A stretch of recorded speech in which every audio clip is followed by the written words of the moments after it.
Hello everyone, welcome back to our English class. Hope you are doing good. Please take care of yourself and study at home. Utilize this time in your studies. Read your chapters carefully from your textbook and watch these educational videos so that you can understand the chapter well. So let's start our study.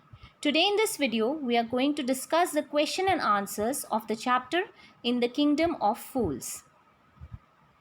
These are some textual questions which are given in your book and you have to write them in your copies. So, the first question is, what are the two strange things the Guru and his disciple find in the kingdom of fools? And the answer to this question is, when the Guru and his disciple reach the kingdom of fools, they find the following two strange things. First is, all the people sleep during the day and work during the night time. They have trained the cattle and all the other animals also to do the same, as they fear punishment at the hands of the king. And the second thing was, everything in the kingdom of fools, a bag of rice or a bunch of bananas cost one to do.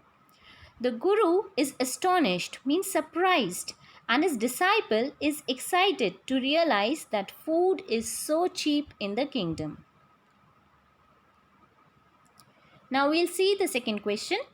Why does the disciple decide to stay in the kingdom of fools? Is it a good idea? And the answer is, the disciple loves food. He gets excited to see such cheap food available in the kingdom of fools. As he wants to relish more and more food, he stays back in the kingdom of fools. His decision was not a good one as he got into trouble. Although he was innocent, the king's men took him for execution as they needed a fat person who could be killed easily by the stake. This was answer number 2. Now we'll see the next question. Name all the people who are tried in the king's court and give the reasons for their trial. The answer is, the rich merchant who was the owner of the house was tried because the wall that collapsed onto the thief belonged to him. Later on, he was again tried and held guilty on behalf of his dead father, who had ordered the goldsmith to deliver the ornaments in a haste, due to which the goldsmith could not deliver the dancing girl's ornaments in time. The bricklayer who had built the weak wall was also tried for constructing the wall that collapsed and killed the thief. The dancing girl was tried for distracting the bricklayer. As she walked in the lane again and again, the jingling sound of her anklets distracted the bricklayer, because of which he constructed a weak wall. The goldsmith was tried because it was due to him that the dancing girl had to walk up and down the lane again and again. The rich merchant's dead father was tried because he had ordered the goldsmith to deliver his ornaments first, as there was a wedding with his family. Due to his order, the goldsmith was unable to make the dancing girl's ornaments in time. Now we'll see the next question. Who is the real culprit according to the king? Why does he escape punishment? So the answer is, according to the king, the real culprit was the merchant's dead father. As he was dead, he could not be punished, and in place of him, his son, who had inherited all his property, would be punished. The merchant escapes the punishment as the minister feels that he is too thin to be killed by the stake. Now the fifth question. What are the Guru's words of wisdom?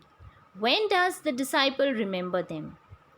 So the answer is, the Guru had told his disciple that the place was a kingdom of fools and they was unsafe for them.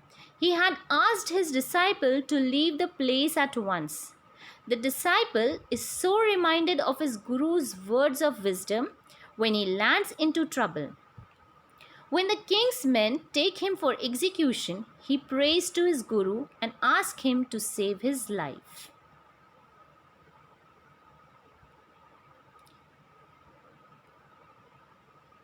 Now the sixth question. How does the Guru manage to save his disciple's life? And the answer is, the Guru is a wise and intelligent man. He traps the foolish king in his talks. He says that as he is a Guru, he is senior to his disciple, and so he should be killed first.